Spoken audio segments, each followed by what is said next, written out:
All right, Lane, you ready for another one? This one, this one is going to be um, teaching you how to use existing classes provided by the iOS frameworks. Um, and some of the most popular classes include, NSString, um, that allows you to do operations on strings, and NSDate, for example. And I'll just get started here. So we'll be working with the command line on this one as well. So we say new project, command line tool. This is within application OS X. And we'll just call it using classes. Foundation, automatic reference counting, next.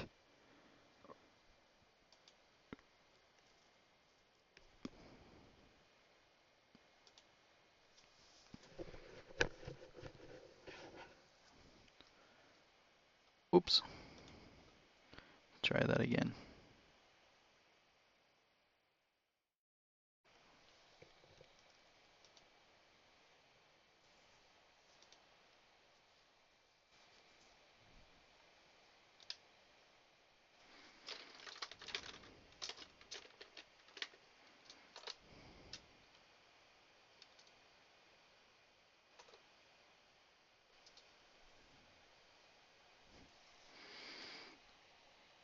All right, we've opened up a new project, and we'll be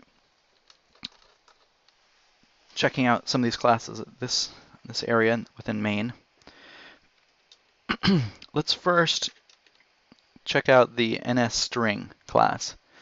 So we'll start typing NS, and notice code sense with the first three letters is saying, oh, Greg might be trying to write NSSet. But then we press T, and it's guessing no. I'll bet he's guessing. I'll bet he wants to type NSString, and that's correct. So we press Tab to complete that, and this is going to be a pointer. And so we type a star because it's a pointer to an object in memory, not a literal. So the string, and we'll just assign it a literal string, such as hello Lane, are you inspired by the iPhone code? We complete that string with the semicolon. And what this is doing is it's creating this variable. It's a pointer. And assigning this text, the string text, to the variable. And if we want to understand more about this NSString class, what we can do is click on it, and then if we have our details quick help window open, see it's this one with the wavy lines, and it has a description about it, and it says the string class declares the programmatic interface for an object that manages immutable strings. An immutable string is a text string that is defined when it is created and subsequently it cannot be changed. And we might want to use some of the methods already available to us within the string class. So we can check out the reference by clicking that. And what that does is it opens up our organizer and pulls up the documentation for the string class. So you see NSString class reference. And some of the things that we might care about are the methods. So let's maybe try out some. So the methods with a plus are instance methods, whereas the methods with the minus are class level methods. I may have got that backwards, so we'll see. But let's maybe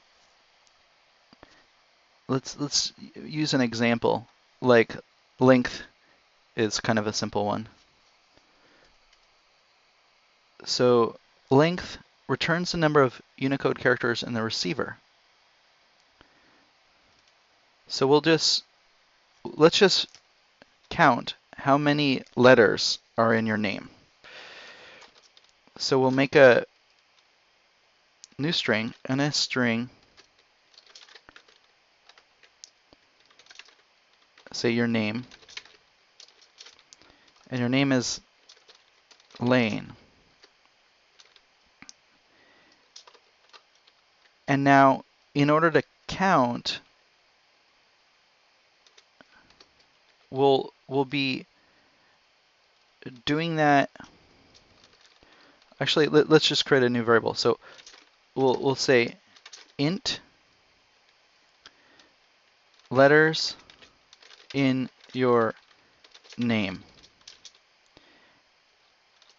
And that's going to be done by using the instance of this ns string and then calling the method length. Oops. There we go. All right, so that's going to do the string class method called length will do the calculation of counting the number of letters in your name. Now we're expecting it to be 1, 2, 3, 4, 5.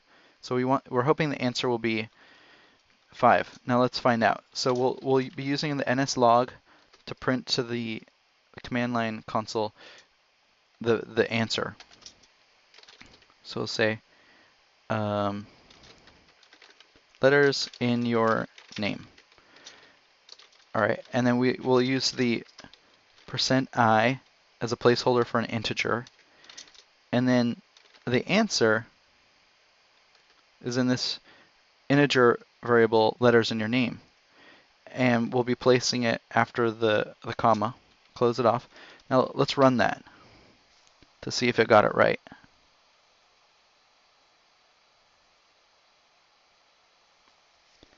Hey, I got it right, 5.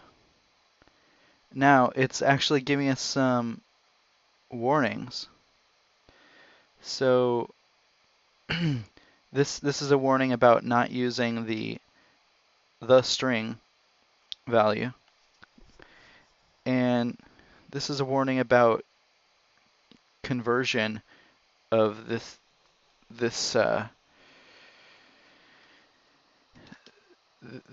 value to an integer. I guess it wants to be a different. It wants to be an unsigned integer. So I'm actually not entirely sure how to have a placeholder that's an unsigned integer. I guess I would have to look that up, but this is close enough. And it got the answer that we expected. 1, 2, 3, 4, 5, and then the answer is 5. So we were able to use the instance method on the class. We were able to use the length method on an instance of the ns string class. Let's do another example. So we go back to the documentation. So length, that was a good one. What if we want to try another one? let's say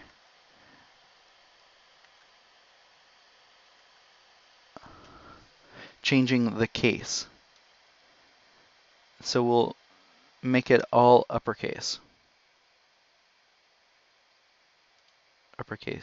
string. Okay. Now we'll do that by saying nslog, and we'll just say your name, and we'll say %@ because that's the place where we'll be printing out your name. And then we can actually directly call the method here. So the variable we'll be calling it on is your name, and then it's uppercase string method to perform the operation that we just decided we wanted to do. So close off the line and press run.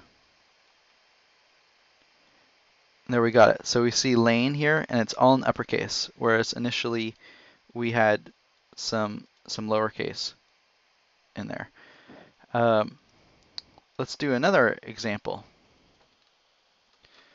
Let's do the date nsDate class. So we'll start typing nsDate,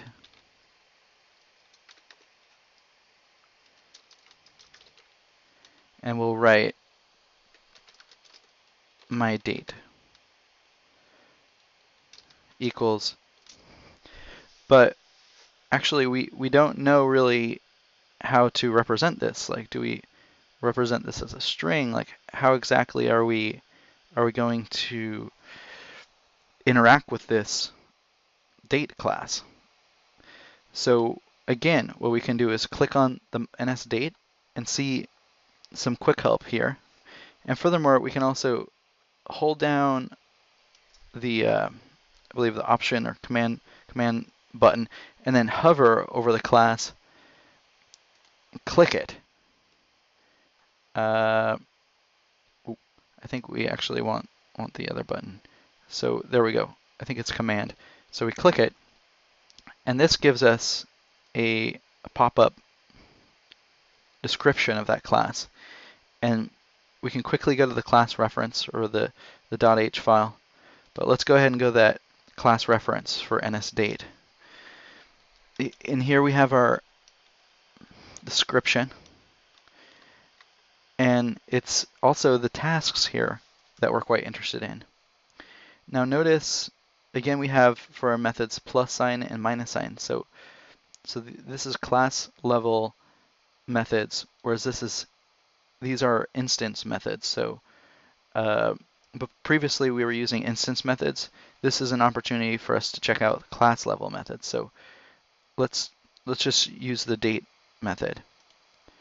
So date, the following sample code shows how to use date to get the current date. So it's nsDate star today equals bracket nsDate space date bracket. So let's do that. So we'll just start over, comment that piece out, or just we'll just go ahead and delete it. nsDate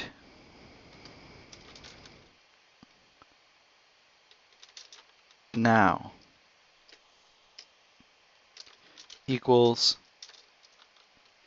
and this is where we call the class name itself nsDate date.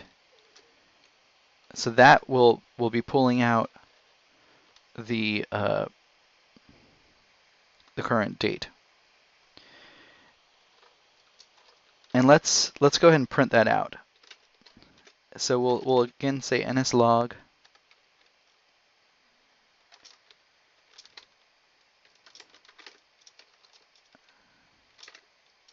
current date.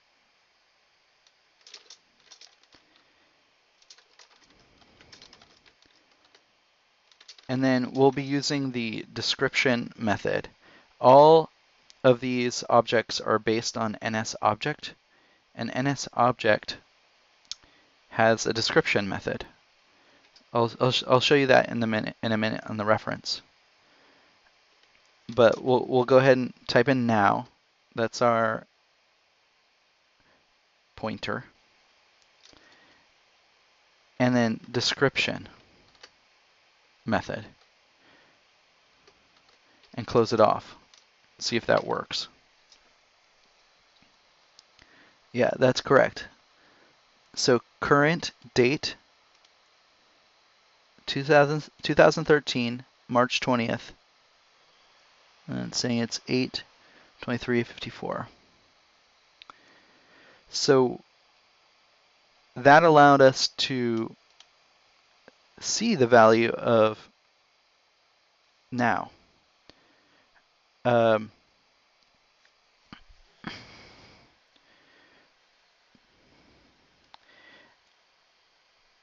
Now, how did I know that description was a method available to us? That's because NSDate is subclass, or is sort of a derivative, or inherits from NSObject.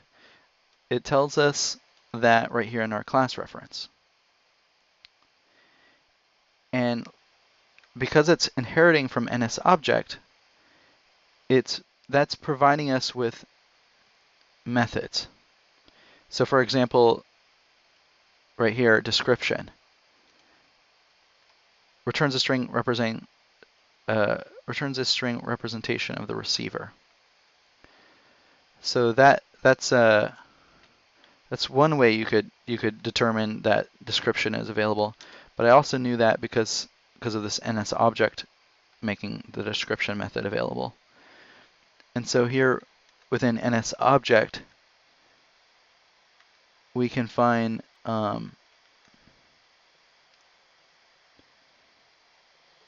description. There we go, describing objects.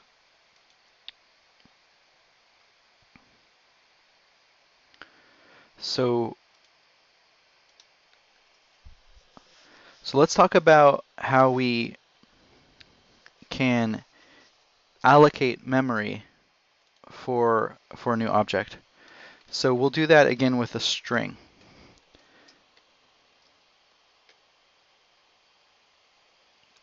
And that string here, we'll create a new NSString pointer. And we'll call it mood. And instead of creating a literal string, we'll be allocating memory for a new NSString. So we'll say NSString, so that's calling the class name itself, and then we'll allocate memory, and then initialize it, init, with format.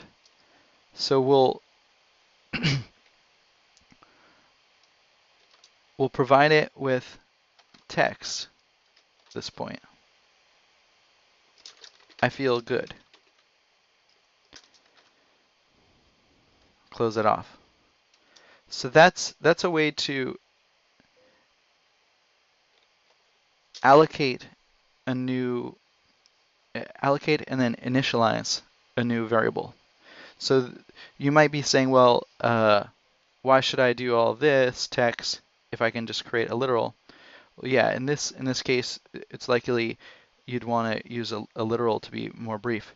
But we'll be seeing later that this way of instantiating a new instance is a pattern that will repeat itself throughout this material. So I think we've covered a lot about using classes, existing classes, some of the frameworks, And let's move forward to new material.